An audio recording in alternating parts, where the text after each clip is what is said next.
Agustin Zavada, the Brown Berets. We're here today to show LA, show the minority people here, the Anglo-Saxons, that we are here, the majority. We're here to stay. We do the work in the city.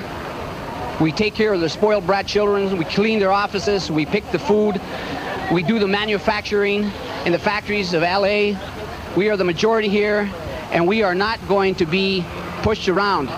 We're here in Westwood. This is the fourth time we've been here in the last 2 months to show white Anglo-Saxon Protestant LA, the few of you who remain, that we are the majority, and we claim this land as ours. It's always been ours, and we're still here.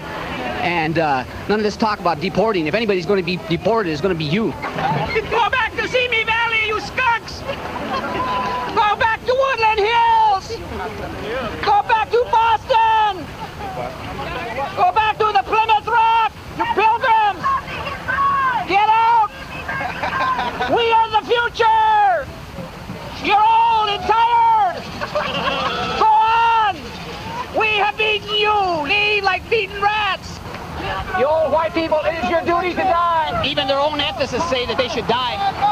They have a duty to die. They're taking up too much space, too much air. We are the majority in LA. There's over 7 million Mexicans in LA County alone. We are the majority. And you're going to see every day more and more of it as we manifest, as our young people grow up and graduate from high school, go on to college, and start taking over this society. Our people are the vast majority of our people are under the age of 15 years old. Right now, we're already controlling those elections, whether it's through violence or non-violence, through love of having children. We're going to take over. Raza Fuerza, this is Aslan, this is Mexico. They're the pilgrims on our land. Go back to the Niña, the Pinta, the Santa Maria. With them on many occasions, the young lords, the Puerto Rican young lords, and MECHA organizations, with the MECHA chapters all over nationwide, Unión del Barrio, and basically every single organization that you can think of, we try our best to organize with them. With gay rights groups, any type of civil rights groups, we try to organize with them because we all have that same need. Right. We have the need for freedom from oppression, to break the shackles of oppression that have been bound on us.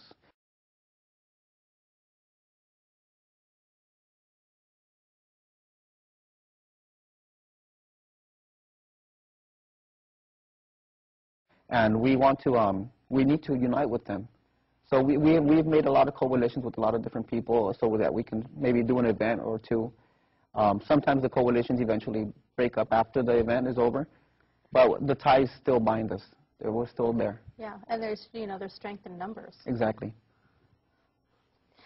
So with that, I mean, so you've been dealing with some local issues in your community. Can you talk about what has been taking your time at the moment? Right now? Yeah. Right now we're really focused on a case, it's the Annette Garcia case. Yes. She was a mother of 6 children. She was murdered by the Riverside County Sheriff's deputies. She was shot in the back because she had a knife. She was across the street, and she was waving a knife, and she turned around, she started walking away, and he shot her in the back in front of her family, and she died right there in her husband's arms. And she was a Brown Beret. She was recruited and trained by me, and she was my personal friend as well because her husband was my best friend. I've known him for many years. So, it was a very terrible loss for us. And they didn't think that, they didn't probably know that she was a Brown Beret. They just thought, well, we're just going to kill this person because she's just a beaner. We'll get rid of another beaner.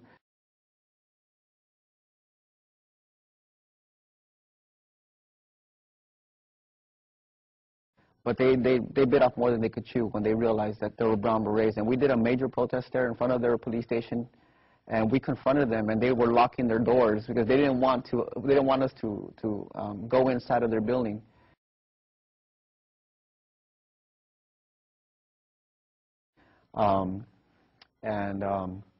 We're planning another protest once the 1-year anniversary comes up since her murder.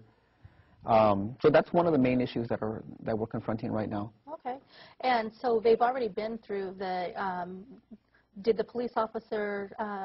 Did he go through a trial, or what happened after the murder occurred? Was he put on an administrative leave? He was put on a paid leave. And then after that, maybe a couple of weeks, he was basically his vacation, right? You know, a couple of weeks later, they brought him back and they dismissed all charges against him, and he's still working there. And they don't want to release his name. They don't want to give any information. They do not want to say anything. It took months. I don't even think they released the autopsy report yet. They're trying their best to hold on to all that information because they are scared. They know that it was a murder, and they know they will have to pay dearly for that.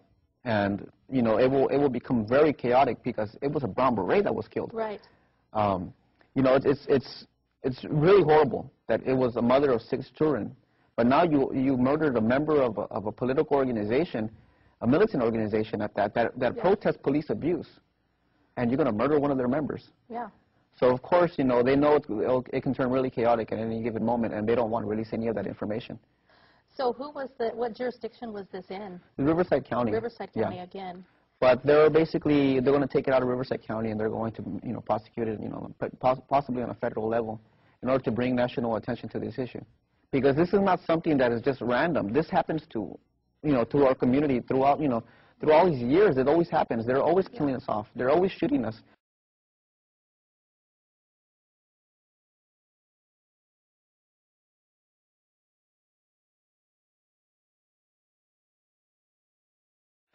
The Riverside County Sheriff's deputies, they've been involved in, I think, 10 murders in the past few years.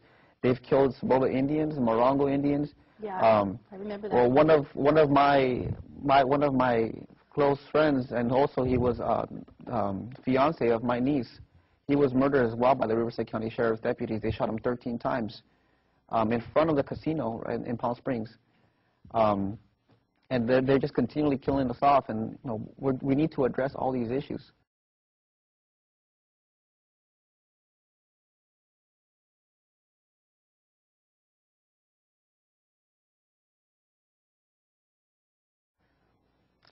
So you mentioned that Annette was a brown beret. Could you talk about the women in the movement with the brown berets and? The women in our movement, they are the backbone of the movement. If it wasn't for women, we wouldn't be here. We'll just put it that way, right? Okay. You know, the women, they give us the support that we need. They bring the creativity, the compassion that we need. Because men, we have a tendency of being too rough. We're a little rough around the edges. But the women, they show us the way.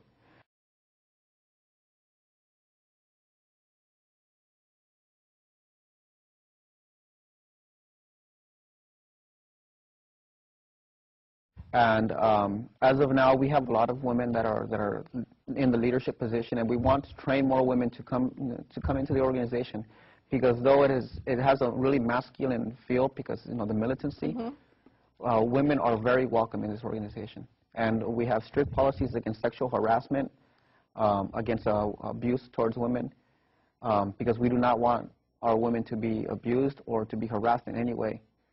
That's good to hear. Yeah, that's really good to hear. So, you know, you talked about, you know, some of the things that's been going on in Riverside. How can people who are interested in hooking up with the Brown Berets, what is your recruiting stance? Well, you can contact us on our website. It's on nationalbrownberets.com, all one word. And there's a page where it says join us, and you just go ahead and click on that, give us some information, and we'll contact you. You know, and no matter where you're at throughout the nation, we can contact you. So what is it that you're looking for in a member? We need people that have fire, that have passion, that want to do something in their community, that are not afraid to speak up. Now, we don't need little, you know, prissy, you know, sissy pretty boys. Yeah. You know, we don't need women that want to shake their thingy thing, you know, and that they think that because they're in Lowrider magazine they've achieved some measure of greatness. We need women that are going to stand up and that want to be united with men as well and say, you know, we're going to join this fight together. So we need those type of people that want to make a stance, and those are the people that the Brown Berets typically recruit. So, in talking to you earlier, you mentioned that you were from a smaller chapter, and now you're now on a national level. Mm-hmm. Can you explain to us, like, what brought you here to the movement, and you have a lot of passion, a lot of fire for this?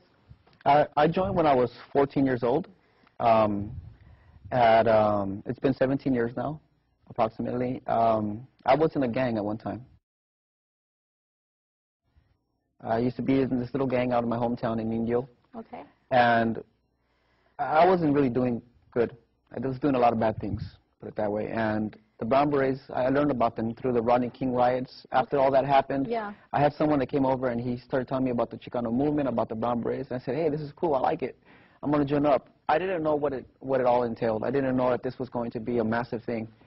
I didn't know the responsibilities that were going to be put upon me. But the more I studied and learned, the more militant I grew. And I fell in love with this. So it's been 17 years now, and now I'm a commander here in California, and I work on a national level. I go do workshops and things throughout the states and help out people in different states to help them recruit and things like that. But it's been a process from a lowly little gangbanger over here in this one little town to someone who is nationally known. Yeah, it's been great. Well, that's good to know that you made it. You changed for the better. You're helping people out there, and that's really good to hear. Yeah, thank you. Yeah. So, in the future, like, what do you see for future goals and stuff of the Brown Berets? We want to open up schools. Really? We want to open up some charter schools. How about open up some charter schools in different areas?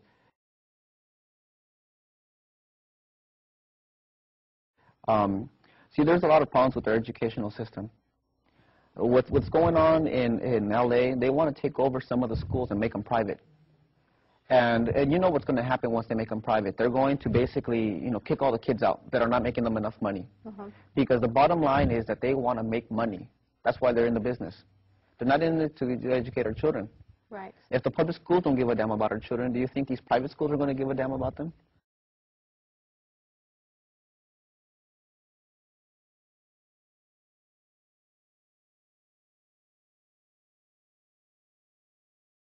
No. Exactly. Yeah. It's going to make matters worse. So what we need to do is probably open up our own schools, maybe go in that direction and start seeking self-determination. And not just say that, in a philosophical way, but actually in a practical way. We really need to start taking steps to better our communities. And if we don't do that, we will die.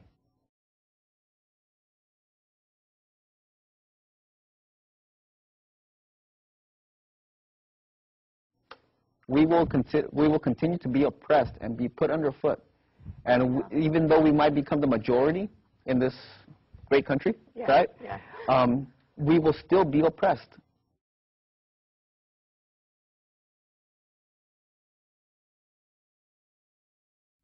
And that'll be a shame. How can the majority of the people in a country be the oppressed ones? Exactly. And the minority has the power? Yeah, that's a sad state.